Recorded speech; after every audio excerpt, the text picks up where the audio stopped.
My name is Sarah Henderson. I'm in my early 30s. My life has always been very ordinary. My work, my home, Tom, my husband, and our small town of Port Haven were my world. Tom was a very quiet man. He always spoke with a smile. We were deeply in love, but there was something he always hid from me. I understood, but I never pushed it. I thought, maybe it was something from his past. We were married 7 years ago. At first, life was like a movie. Sunday brunch together, Netflix and hot chocolate at night, and walks on the beach on weekends. Everything was fine until that night came. It was a Thursday, a cold November night. I know I'll never forget this night for as long as I live. Tom was coming home from the office. I was cooking chicken soup and garlic bread. Suddenly, the phone rang, an unfamiliar number. As soon as I picked it up, someone said in a deep voice, "Ma'am, are you Sarah Henderson?" I said, "Yes, I am. I'm sorry to inform you there's been an accident." At that moment, the phone almost fell from my hand. All I heard was one word. "Your husband, Tom Henderson, didn't make it." Then everything around me seemed to stop. The gas fire was burning. The bread was burning, but I just sat silently. I don't know how the day passed. Everyone was coming, going, offering condolences. I just kept looking at Tom's picture, as if he would open the door and come in right away. A week after Tom died, I sat down to sort out his things. His jackets were in our wardrobe. A dark navy blue jacket was his favorite. I looked at it as if it still smelled of her. I was crying as I held the jacket in my lap when suddenly it caught my eye. A seam in the inside pocket had come undone. As I reached in, it hit something hard. A letter folded inside, old-fashioned paper, a little yellowed, but clearly written. At first, I thought it might be something from the office, but on the front of the envelope was written, "For Sarah if I'm gone." My heart suddenly started pounding. My hands were shaking as I opened the letter. The letter was small, only one page, but each word was like shaking the foundations of my life. "Sarah, if you're reading this, it means I couldn't make it back to you. I'm sorry for not telling you everything about my work. I was never just an engineer, at least, not in the way you thought. There's something I need you to know. Inside the safe, behind the photo frame in our study, you'll find a small black drum. Don't show it to anyone except Agent Collins. And please, trust no one, not even people who say they're from the police. I love you more than you'll ever know. Tom." I didn't understand. Was this a joke? A prank? Tom had a perfectly normal job at a security software company. What did he mean by writing something like that? But I recognized his handwriting. Perfect curved letters. Tom wrote it. My head started spinning. Agent Collins? Safe? Drive? What were they talking about? That night, I ventured into the study room. We have a large photo frame, our wedding photos. I looked behind it And sure enough, a small digital safe built into the wall. I don't know when Tom had it installed. I didn't know the code. But suddenly, I remembered the date of our wedding anniversary was in all his passwords. I tried 0715. One click, and the safe opened. Inside was a black USB drive and a small note written, "For your eyes only." I don't know what I thought at the time. Curiosity, fear, or grief, all of them combined to create a strange feeling. I inserted the drive into my laptop. Inside were a few folders. The names were completely unfamiliar. Project Seraph, Omega Reports, FBI, Restricted. I was shocked. Tom and the FBI? How is that possible? There was a video file named Confession 42.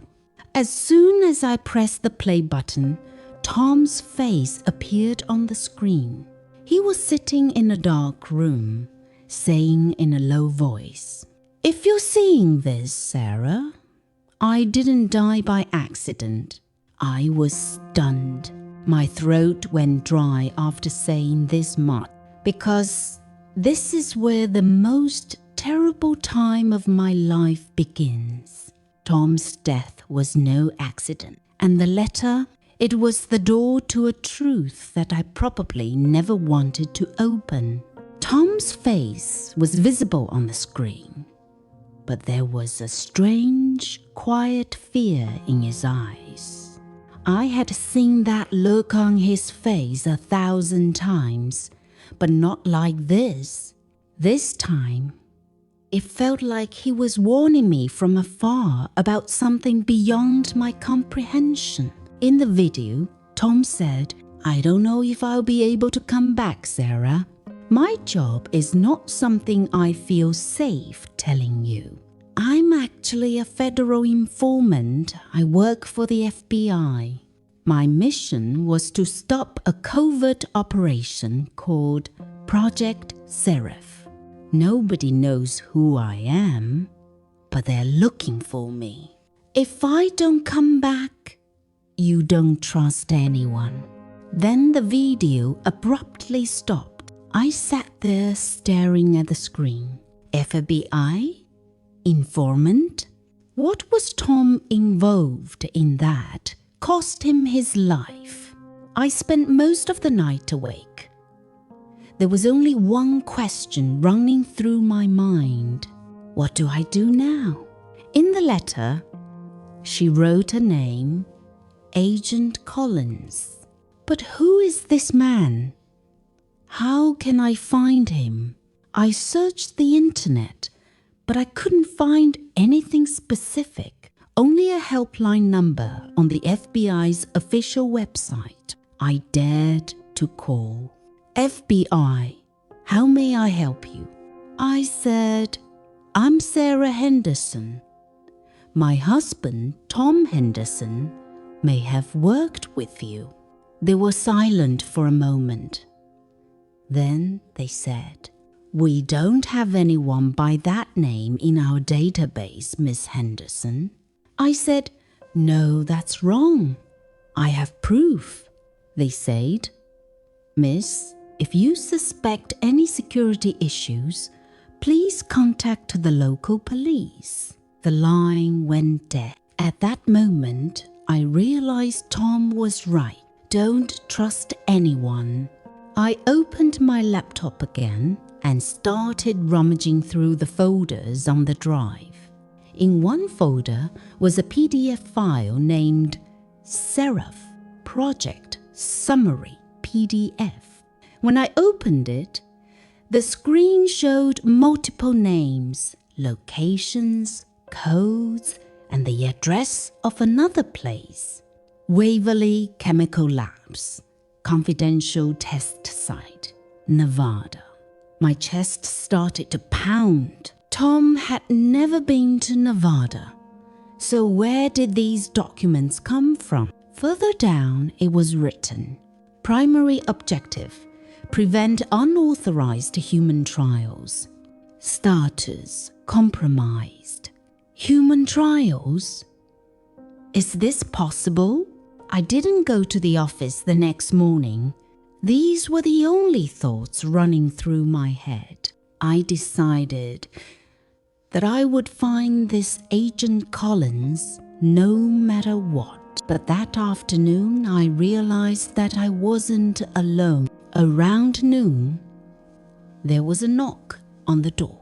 As I opened it, I saw two men standing there, black suits, black sunglasses, just like in the movie.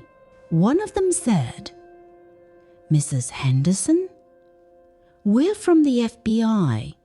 We want to know something about your husband." My heart went cold. I said, "Are you Agent Collins?" The man paused for a second and said, "Yes, I'm Agent Collins." I felt a little relieved. "So you knew Tom?" he said coldly. "Yes.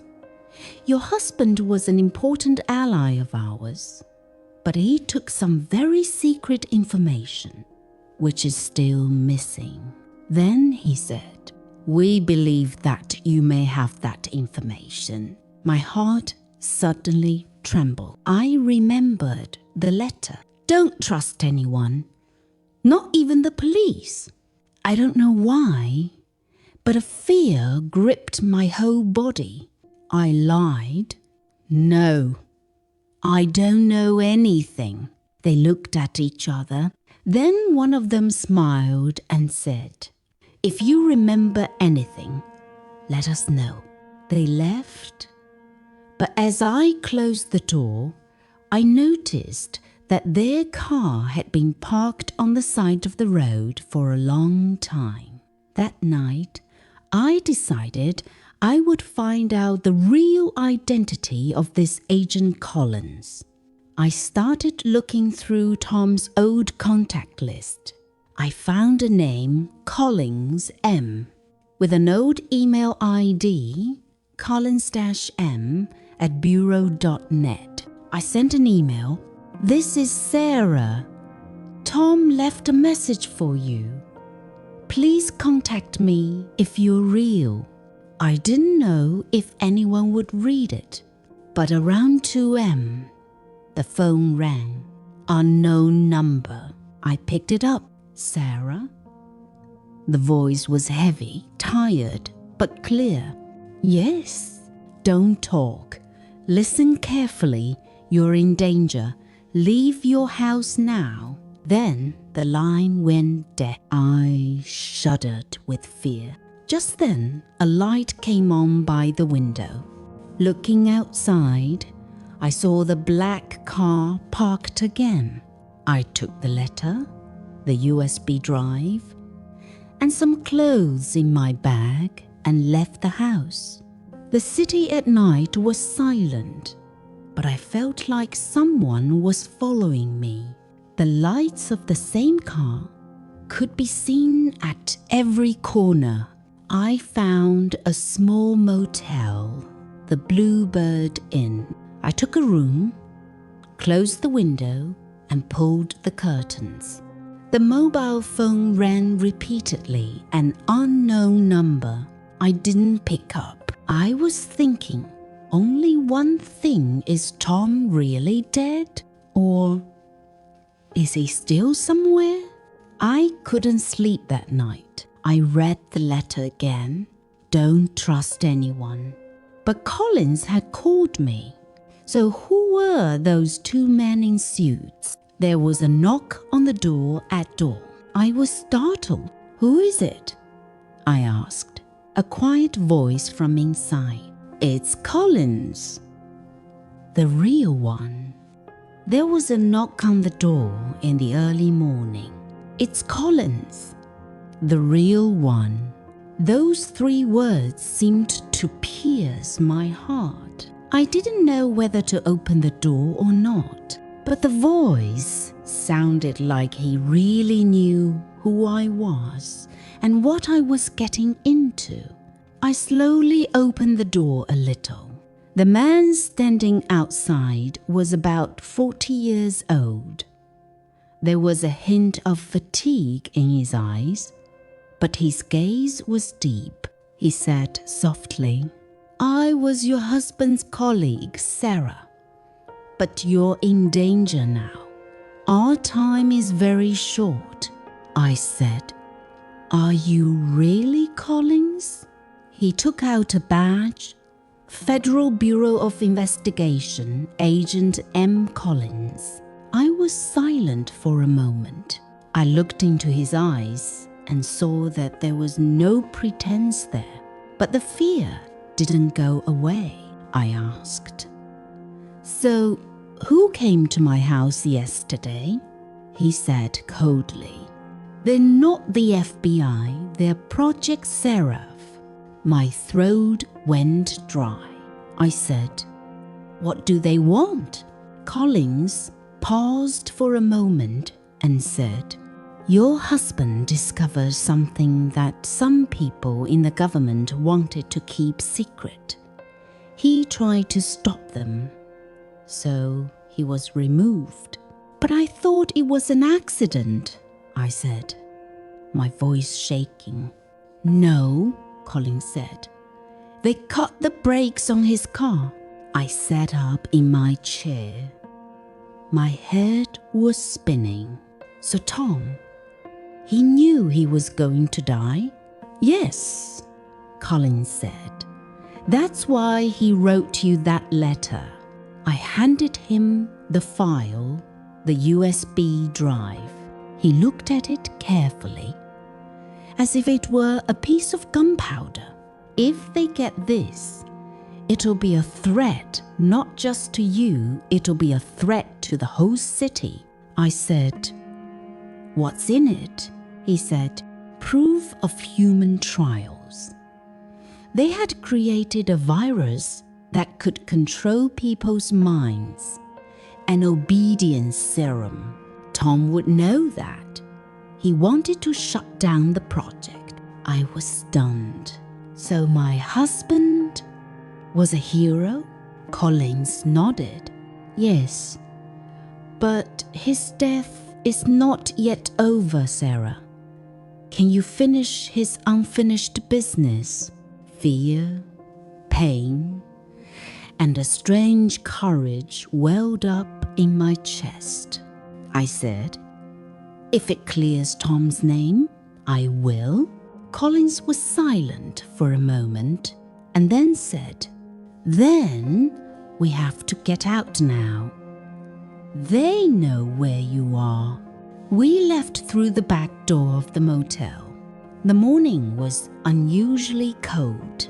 Collins' car was an old sedan. He said, "We're going straight to Waverly. That's where the last clue to Tom's file is." The road was deserted. The city seemed to be sleeping, but I felt like someone was following us. I looked out the window. A black SUV was in the distance, keeping its distance. "Them?" I asked. Collins nodded. "Yes. Now they know you're alive." Then he picked up speed. We drove down a small road toward the desert. After a while, we stopped at an abandoned gas station. "We need to meet a friend he knows inside information about the project," Collins said. After a while, a middle-aged woman came in, carrying a file. Her name was Laura. She was a scientist on the project who had later escaped. He said, "Tom was right. They were experimenting on people, prisoners, and mental patients. I couldn't take it anymore, so I ran away." There was fear in his eyes. "But they're looking for me. You're running out of time, too. He gave us an address, Lab Site B, Waverley Desert, and he said, that's where all the data is stored. We got back in the car. The sun was starting to rise on the road. I was thinking about Tom. He had been protecting me all this time with a cloak of love, and I didn't know anything about it. Colin said he wanted to save you until the very end, Sarah. You were the most important part of his life. I looked out the window and said, he used to say that the truth is always scary, but knowing it really sets you free. We reached the Nevada desert around noon. In the distance, in the dust, a huge abandoned building loomed Waverley Labs. As the car stopped, Colin said, it's dangerous to go inside, but we need proof. We quietly entered. The whole place was silent, dusty. Yet somewhere I could hear the faint hum of a machine. I grabbed my flashlight. As I entered a room, I saw Tom's picture on the wall. Underneath it, Subject 09, terminated. My chest froze. I screamed, no! Colin said they even recorded his death as part of the project. My vision blurred. But at that moment, I realized that I had to finish this project. We went deeper inside. A server room was lit by thousands of lights. Collins opened the computer and inserted the drive. This is the last step, he said. Once this is uploaded, it will go to all the media and the federal network. I nodded and said, do it. But then there was a gunshot from outside. Glass shattered, dust flew, and I saw men in black rushing in. Run, Sarah, Collins shouted. He raised his gun and started shooting. I hid behind the wall. Drive upload half years %, first %, half %. Then a gunshot sent Collins to the ground. I ran. No, you get up, he said in a shaky voice. Finish. For Tom. I looked at the screen, upload 100%. Then the alarm went off. The power went out, but the job was done. I ran outside. The sun was setting, and dust was flying in the desert air. Behind me, there was an explosion. The lab was on fire. I stopped, panting, tears in my eyes. But somewhere far away, Tom seemed to be laughing quietly. The stars were twinkling in the night sky. I whispered, "You've won, Tom. Now everyone will know your truth." Then I took the letter out of my pocket. The last thing he wrote was, "I love you more than you will ever know." I smiled and said, "I know, Tom. I know." I don't know how long I sat on that desert road. The sky was red. The sun was almost setting. Dust was flying around. The smell of fire in the air. My body was shaking, but my mind was strangely calm. Everything was over. They were destroyed. The truth was out in the world. And Tom, maybe his soul is at peace now. I returned to the city at night. I entered the motel room and closed the door. In a moment, a news alert flashed on my phone. Secret human experiment uncovered in Nevada desert FBI confirms Operation Seraph.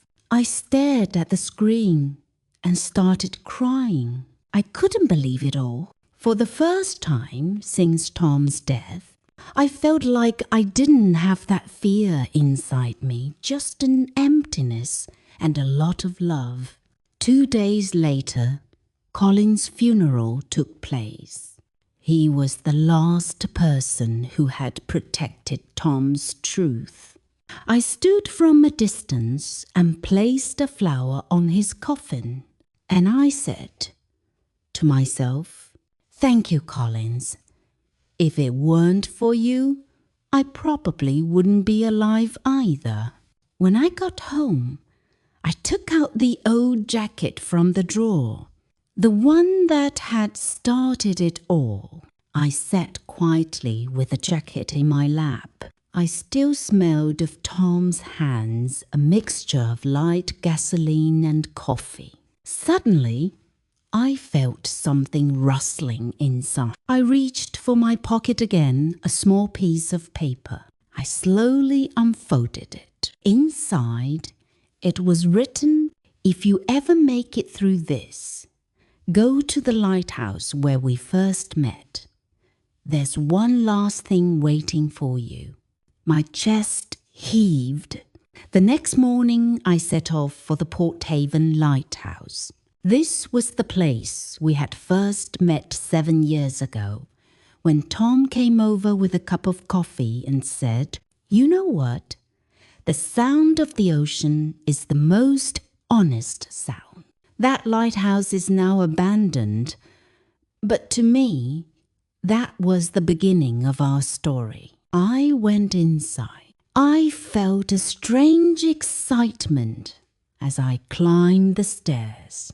When I got to the top, I saw a small wooden box.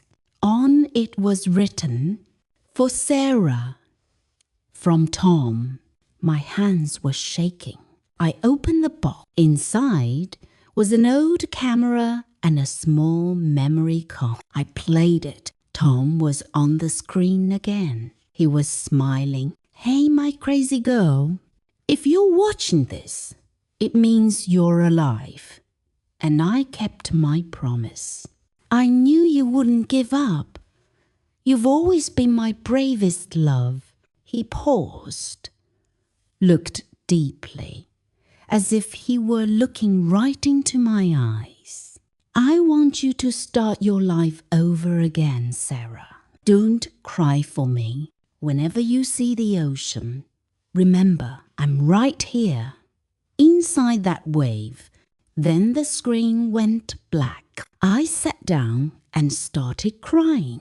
This time, the tears weren't of sadness, they were of liberation. I felt like I was alive again. The ocean was roaring outside, the smell of waves in the air. I whispered, "I know, Tom, you're here." A year had passed. I've now left the city and live in a small seaside cottage. There, I started a radio channel, Letters from the Lost. I tell stories of people who have lost someone but never lost their love. Every night at the end of the night, I read a letter which Tom wrote. "I love you more than you ever know."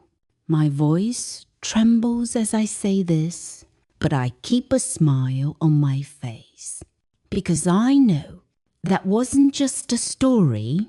That was my truth, my love, my freedom.